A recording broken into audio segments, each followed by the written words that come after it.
भगवान श्री कृष्ण ने गीता में कहा है, आश्चर्यवत् पश्यति कश्चिदेन मारश्च वदति तथैव चान्यः आश्चर्यवश्चैनमन्यः शृणोति श्रुत्वाप्येनं वेदिना चैव कश्चित् श्रुत्वाप्येनं वेदिना चैव कश्चित्। कोई आत्मा को आश्चर्य से देखता है, कोई इसे आश्चर्य की तरह बताता है तथा कोई इसे आश्चर्य की तरह सुनता है, किंतु कोई इसके विषय में सुनकर भी कुछ नहीं समझ पाते हैं। श्रुत्वाप्येनं वेदिना चैव कश्चित्। लेकिन गीतोपनिषद उपनिषदों के सिद्धांत पर आधारित है। अतः कठोपनिषद में इस श्लोक का होना कोई आश्चर्यजनक नहीं है।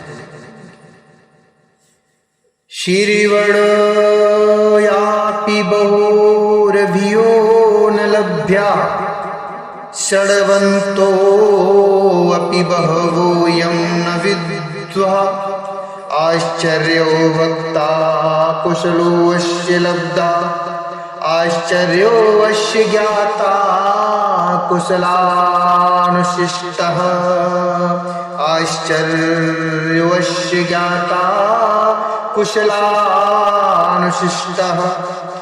विशाल पशु, विशाल वट वृक्ष तथा 1 इंच स्थान में लाखों करोड़ों की संख्या में उपस्थित सूक्ष्म कीटाणुओं के भीतर अणु आत्मा की उपस्थिति निश्चित रूप से आश्चर्यजनक है।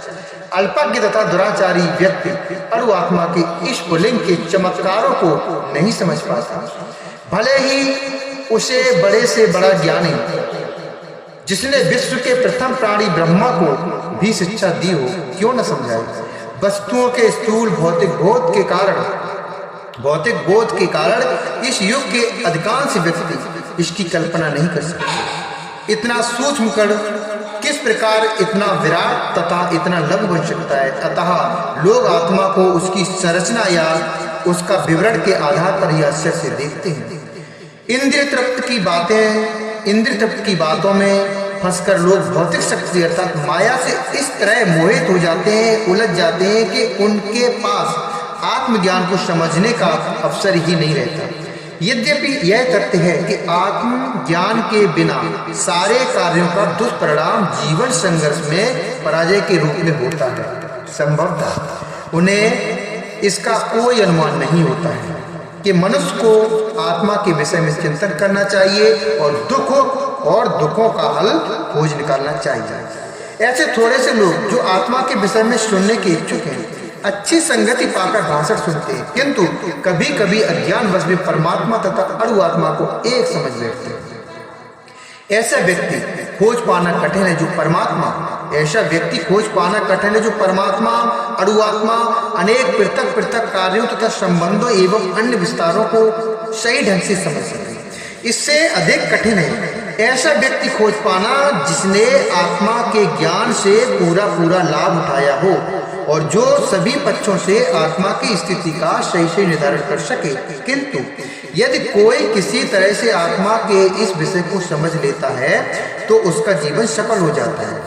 इस आत्मज्ञान को समझने का सरलतम उपाय यही है कि अन्य मतों से विचलित हुए बिना परम प्रमाण भगवान कृष्ण द्वारा कथित भगवद गीता के उपदेशों को ग्रहण कर लिया जाए। किंतु इसके लिए भी इस जन्म में या पिछले जन्मों में प्रचुर तपस्या की आवश्यकता होती है, तभी कृष्ण को श्री भगवान के रूप में स्वीकार किया जा सकता है। पर कृष्ण को इस रूप में जानना शुद्ध भक्तों की अहेतुकी कृपा से ही होता है, अन्य किसी उपाय से नहीं।